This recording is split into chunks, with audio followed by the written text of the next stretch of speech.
Welcome to Telugu updates. ప్రస్తుతం దేశమంతా ఒకే చర్చ జరుగుతుంది.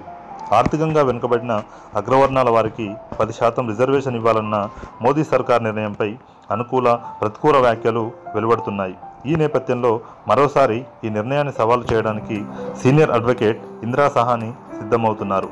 1992లో అప్పటి ప్రధాని పివి నరసింహారావు కూడా ఇదే ప్రయత్నం చేస్తే అప్పుడు కూడా ఈ నిర్ణయాన్ని సవాలు చేస్తూ ఈమె కోర్టులో కేసు వేశారు.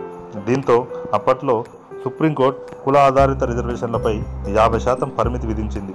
మోదీ ప్రభుత్వం తీసుకున్న ఈ నిర్ణయం కారణంగా అర్హులైన జనరల్ కేటగిరీ అభ్యర్థులు తమ అవకాశాలను కోల్పోయే ప్రమాదం ఉన్నదని ఇందిరా సహాని అభిప్రాయపడ్డారు. ఈ బిల్లును కోర్టులో సవాల్ చేస్తాం. ఈ రాజ్యాంగ సవరణ బిల్లుపై కోర్టులో పిటిషన్ దాఖలు చేసే అంశంపై ఆలోచిస్తున్నాను.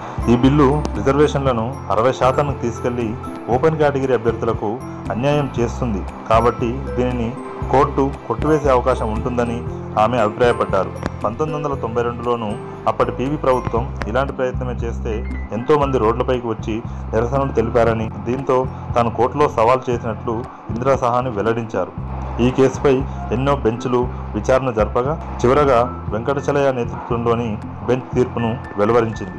Indira Sawhney versus union of India కేసుగా ఫేమస్ అయిన ఈ కేసులో 9 మంది న్యాయమూర్తులు కలిగిన ధర్మాసనం రిజర్వేషన్ల పరిమితిని 50%గా నిర్ణయించింది.